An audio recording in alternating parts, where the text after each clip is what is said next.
Renforcement des capacités, 40 agents des entreprises exportatrices de produits nationaux à l'étranger prennent part à un atelier de formation. Les détails en début de journal.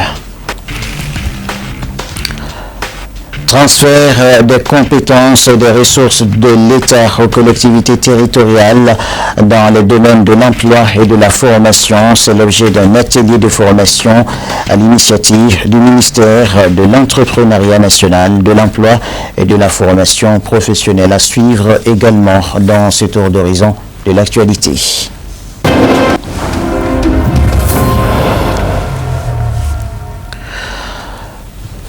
Chef de la télévision, la proximité dans la distance. Mesdames et messieurs, bonsoir. Merci de votre fidélité. Bienvenue dans ce tour d'horizon de l'actualité. Je vous l'annonçais en titre, la cérémonie d'ouverture de l'atelier de formation de 40 agents des entreprises exportatrices de produits nationaux à l'étranger s'est tenue ce mardi 21 avril 2026 dans les locaux de l'Agence pour la promotion des exportations du Mali, Apex Mali. Les travaux étaient placés sous l'égide du secrétaire général du département en présence de plusieurs autres personnalités. Le reportage est signé Amadou Kamara Dramanouali. Les agents des entreprises exportatrices des produits nationaux à l'étranger sont à l'école des procédures d'exportation de l'APEX. C'était au cours d'un atelier de formation de 4 jours sur l'initiative du département de tutelle. La formation elle est destinée d'abord aux exportateurs, c'est-à-dire donc ceux qui amènent les produits maliens à l'extérieur du pays. C'est pour les informer par rapport aux normes internationales qui régissent l'exportation. En même temps, c'est pour aussi les informer déjà des dispositions qui sont dans les pays qui reçoivent vraiment nos produits à l'exportation. Donc, quelles sont les exigences en matière de normes, en matière de qualité, en matière aussi de conditions, de normes environnementales. Il y a une quarantaine d'exportateurs qui sont conviés pour cette formation. La formation elle est prévue pour 4 jours, 2 jours par thème.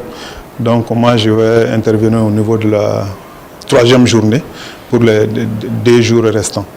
L'objectif est de former un groupe d'agents d'exportateurs qualifiés pour accompagner les entreprises dans leur démarche d'exportation vers les marchés internationaux, en les aidant à comprendre et à maîtriser les exigences et les opportunités offertes par la réglementation internationale en vigueur. Le résultat attendu, c'est que au finish, il faudrait que les produits exportés du Mali connaissent peu de rejets, ou voire 0 rejet.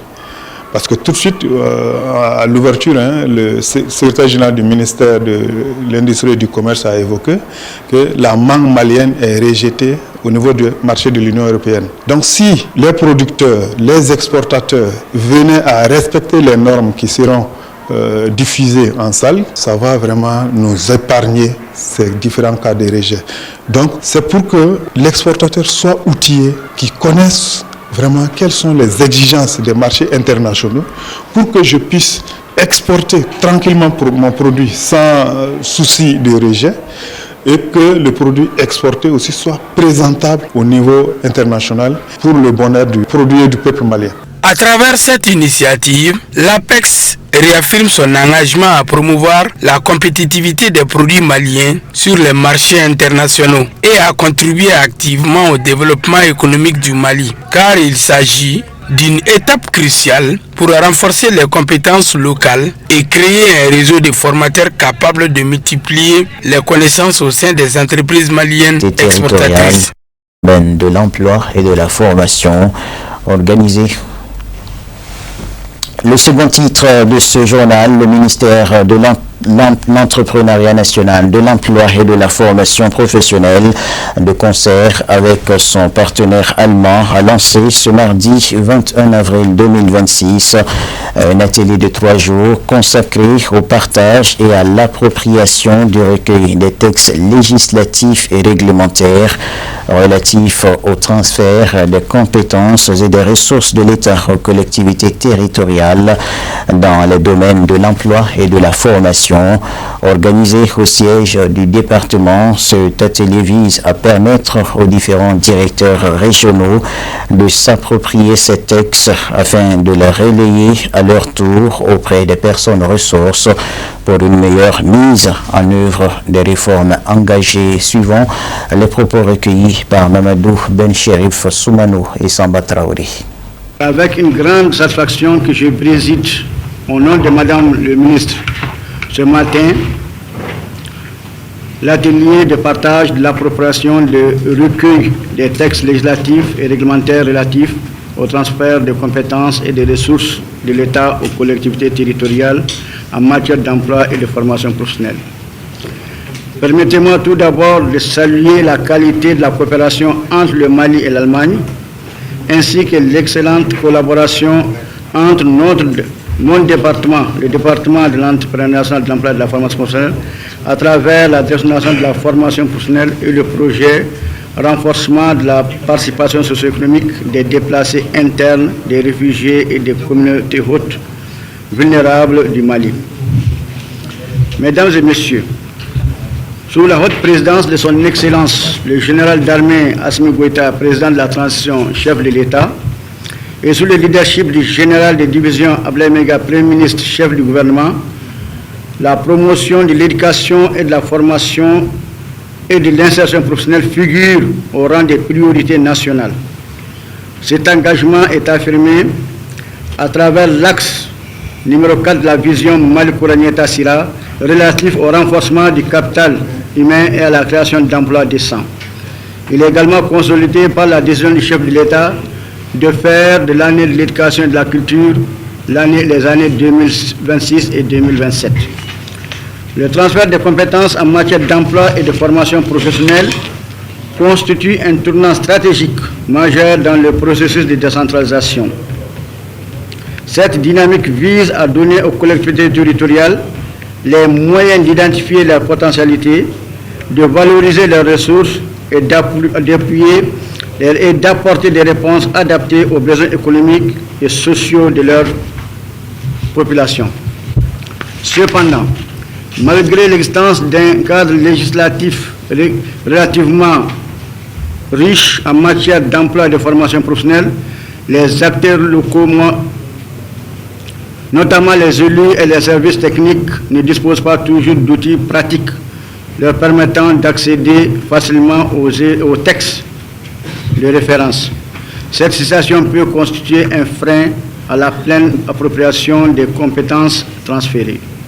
C'est dans cette perspective qu'a été conçu le présent recueil des textes qui est soumis à votre appréciation, à votre appropriation aujourd'hui, avec l'appui du projet PAPSE-GIZ. Cet ouvrage se veut avant tout un outil de travail et de référence destiné aux collectivités territoriales et aux acteurs du développement local. Il vise à faciliter l'accès aux dispositions juridiques essentielles relatives à la formation et à l'insertion professionnelle. Mesdames et messieurs, sans prétendre à l'exhaustivité, ce recueil se veut un outil pratique et évolutif, appelé à être enrichi au fil de sa mise en œuvre. Il constitue une première étape importante vers une meilleure appropriation des compétences transférées et vers une gouvernance territoriale plus efficace en matière d'emploi et de formation professionnelle. Je vous invite donc à vous approprier pleinement cet outil afin de renforcer les capacités des acteurs locaux et de faire de la formation professionnelle un véritable levier d'inclusion économique, d'opportunités pour la jeunesse et le développement durable pour les collectivités territoriales du Mali.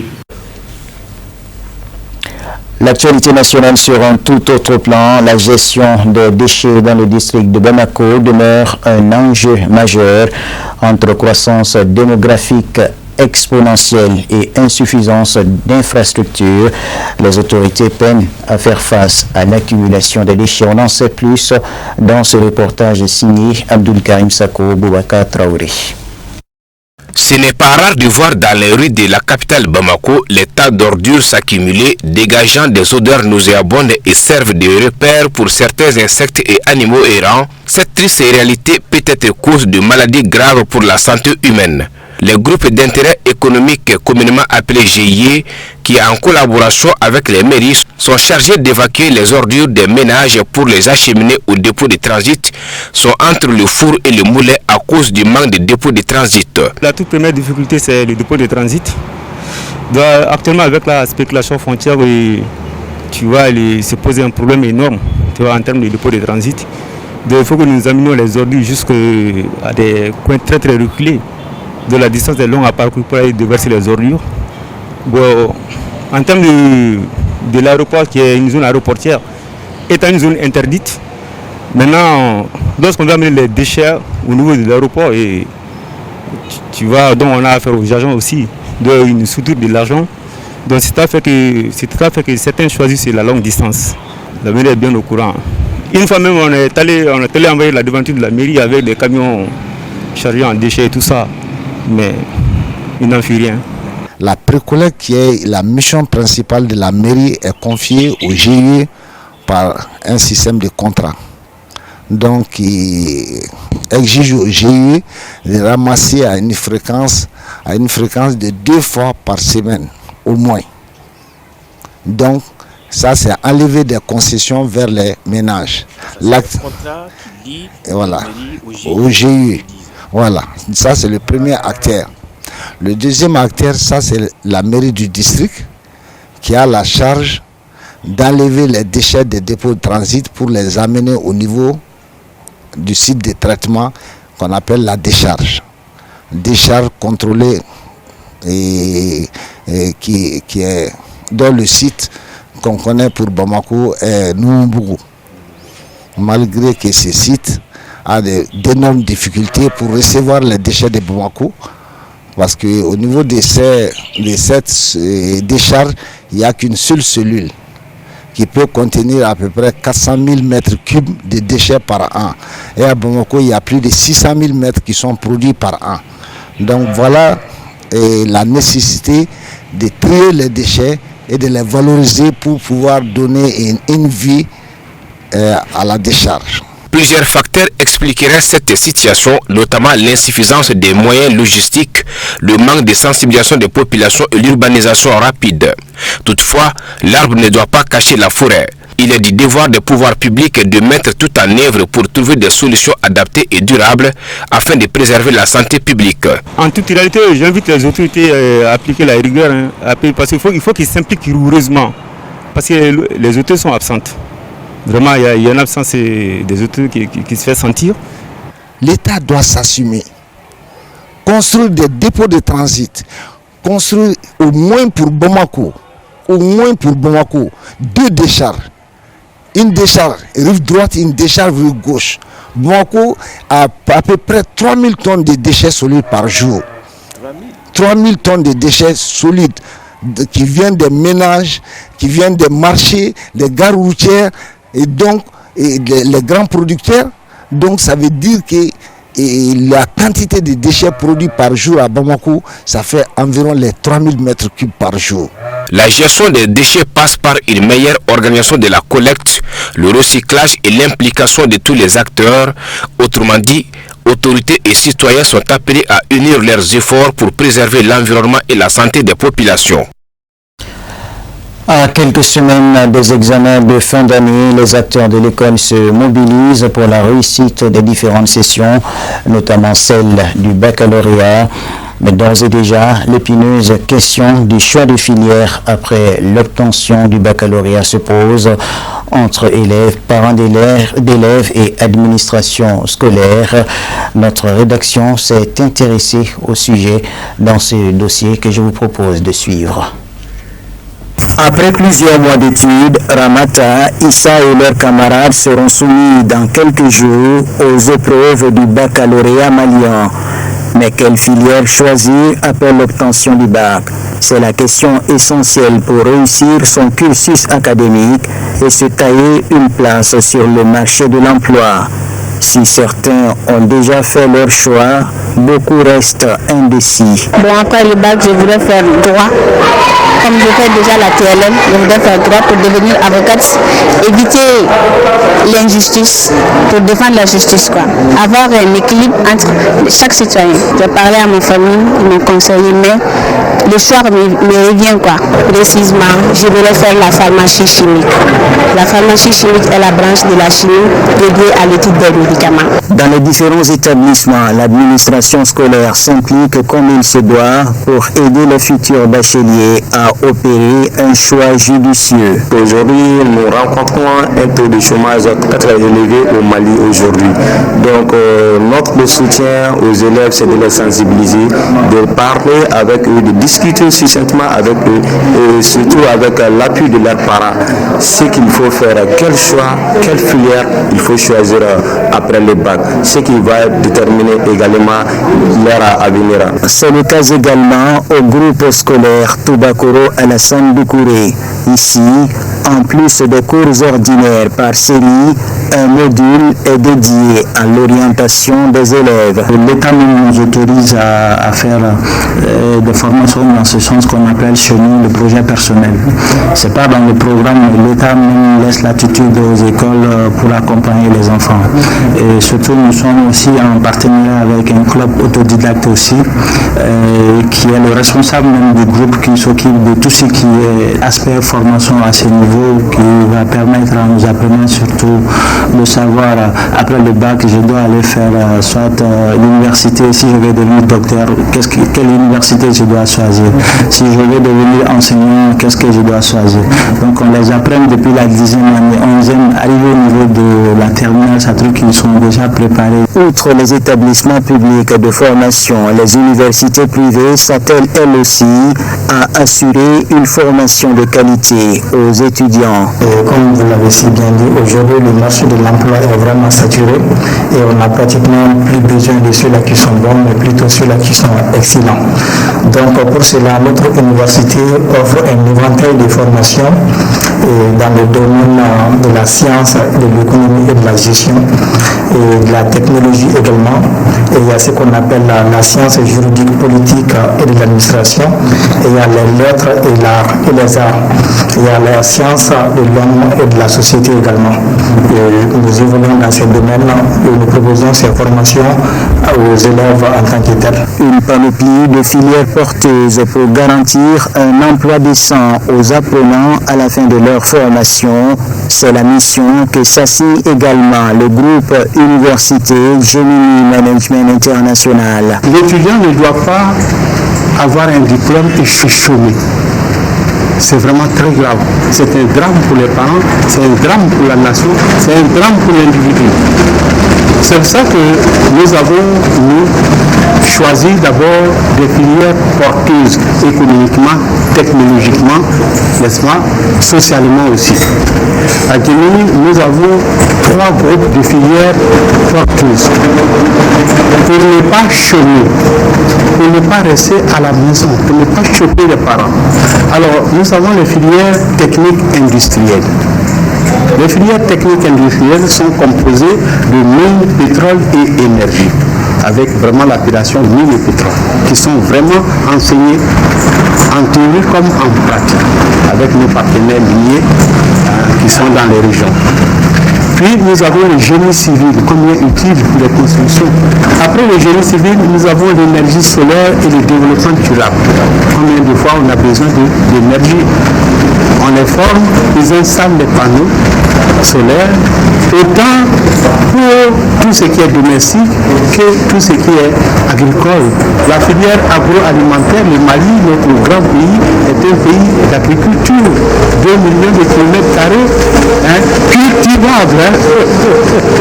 Donc nous n'avons pas oublié la filière agroalimentaire. Et puis les statistiques appliquées. Les statistiques sont nécessaires dans les prises de décisions économiques. Nos autorités politiques, administratives ont besoin de connaissances nettes dans leurs prises de décision pour qu'elles soient précises et apportent à la nation. Les filières administratives sont composées du management des affaires. Le Mali, c'est un pays de commerce depuis le XIIIe siècle, depuis le médiéval. Le commerce, c'est dans le sang du Malien. Donc on ne peut pas faire une université de gestion sans mettre le management des affaires. Donc vous avez le management des affaires, vous avez la gestion des ressources humaines, vous avez la finance, comptabilité, fiscalité, vous avez le marketing, communication, vous avez logistique, transit, transport, le droit des affaires et enfin la gestion, administration et gestion des affaires. Si l'avenir de la nation repose sur la jeunesse, le devoir nous appelle tous à jouer notre partition pour les aider à faire un bon choix de filière et ce, en vue de leur garantir un lendemain meilleur à la fin des études. Bonne chance à tous les candidats au baccalauréat. Sans transition, voyons ce qui fait l'essentiel de l'actualité par-delà nos frontières, en bref et en images.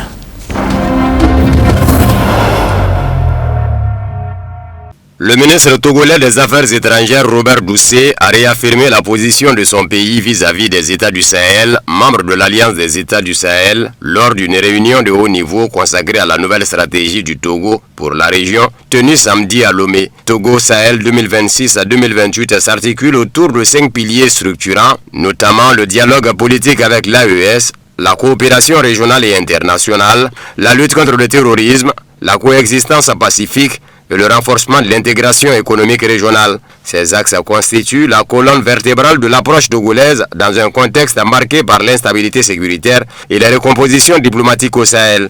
La position du Togo est claire. Le Togo est et sera toujours du côté des frères et sœurs des pays du Sahel, a-t-il déclaré. Évoquant les relations avec le Mali, le Burkina Faso et le Niger, piliers de l'AES, Robert Doucet a souligné qu'ils ne sont pas des partenaires de circonstance, mais des membres à part entière de notre famille ouest-africaine. Nous persistons dans notre volonté de bâtir des ponts là où d'autres érigent des murs, a-t-il affirmé, plaidant pour une démarche inclusive visant à consolider la paix et la stabilité, notamment à travers la lutte contre le terrorisme et la promotion de la coexistence pacifique. Le Togo est prêt à mettre son expertise en médiation au service de la stabilité pour servir de pont entre le Sahel et l'ensemble de la communauté internationale, a indiqué le ministre en insistant également sur la nécessité de renforcer la coopération régionale et l'intégration économique comme levier de développement durable. Les délégations iraniennes et américaines devraient arriver mardi à Islamabad, la capitale pakistanaise, pour des pourparlers, a rapporté la chaîne de télévision El Hadath, citant une source. Selon la chaîne de télévision, la réunion devrait avoir lieu dans un délai prédéterminé. CNN, de son côté, a rapporté plus tôt, citant des sources, que le deuxième cycle de négociations entre les États-Unis et l'Iran devait se tenir mercredi matin. La délégation américaine, conduite par le vice-président Jerry Vance, devait partir pour le Pakistan mardi matin. Les membres de la délégation iranienne pour parler d'Islamabad avec les États-Unis n'étaient pas encore partis pour le Pakistan, avait rapporté la télévision d'État iranienne. Selon ce média, ni la délégation principale, ni la délégation de soutien n'ont encore quitté l'Iran, tandis que les informations relayées par les médias concernant le départ et l'arrivée de la délégation iranienne au Pakistan sont fausses. L'Iran ne négociera pas avec les États-Unis si Washington continue de menacer la République islamique, a déclaré de son côté le président du Parlement iranien, Mohammad Bagher Ghalibaf. Le président américain Donald Trump veut transformer les négociations en signature d'une capitulation. Mais nous n'accepterons pas un dialogue à mener dans un climat de menace constante, a écrit Ghalibaf sur son réseau social X. Le président du Majlis a fait remarquer que son pays est prêt à démontrer un nouvel équilibre des forces sur le champ de bataille, ajoutant que les préparatifs en ce sens sont en cours depuis 2 semaines. La Chine appelle à garantir la liberté de navigation dans le détroit d'Ormuz, a déclaré le président Xi Jinping après un entretien téléphonique avec le prince héritier et premier ministre saoudien Mohammed Ben Salman. La Chine appelle à la cessation immédiate et complète des tirs et des hostilités entre les États-Unis et l'Iran, soutient tous les efforts visant à rétablir la paix et insiste sur le règlement des différends par la voie politique et diplomatique, a déclaré le ministre chinois des Affaires étrangères. Selon le président chinois, il est dans l'intérêt commun de tous les pays de la région et de la communauté internationale d'ouvrir le détroit d'Ormuz à la navigation régulière. Pékin soutient l'aspiration des pays de la région à développer des relations de bon voisinage et de coopération et à garantir leur sécurité, a déclaré Xi, ajoutant que ces pays devraient prendre leur avenir en main et promouvoir la stabilité et la sécurité à long terme. Le président chinois a réaffirmé que son pays attachait une grande importance au développement de ses relations avec l'Arabie Saoudite et respectait les principes de respect mutuel, d'égalité et de relations mutuellement avantageuses. Les réformes économiques à Cuba figuraient parmi les sujets abordés lors des récents entretiens entre responsables américains et cubains, a rapporté Kelly Meyer, correspondante de News Nation, citant un responsable anonyme du département d'État américain. Le sujet spécifique abordé comprenait la nécessité pour Cuba d'entreprendre d'importantes réformes économiques et de gouvernance afin d'améliorer sa compétitivité, d'attirer les investissements étrangers et de permettre une croissance amenée par le secteur privé, a-t-elle écrit sur X. Selon Meyer, les représentants américains ont également proposé d'autoriser le fonctionnement du système de communication par satellite Starlink à Cuba. Plus tôt, un responsable du ministère cubain des Affaires étrangères a confirmé qu'une rencontre avec des représentants américains avait eu lieu sur l'île. Selon Alejandro Garcia del Toro, directeur général adjoint chargé des affaires américaines au ministère cubain des Affaires étrangères, aucune des deux parties n'a fixé d'échéance ni proféré de menaces, a-t-il déclaré, qualifiant la réunion de respectueuse. La levée de l'embargo énergétique imposé au pays était une priorité absolue pour notre délégation, a déclaré le diplomate cubain, dénonçant cette mesure comme un acte de coercition économique et une punition injustifiée infligée à l'ensemble de la population cubaine. Il s'agit également d'une forme de chantage international à l'encontre d'États souverains qui ont parfaitement le droit d'exporter du carburant vers Cuba, conformément aux règles régissant le libre-échange, a-t-il souligné.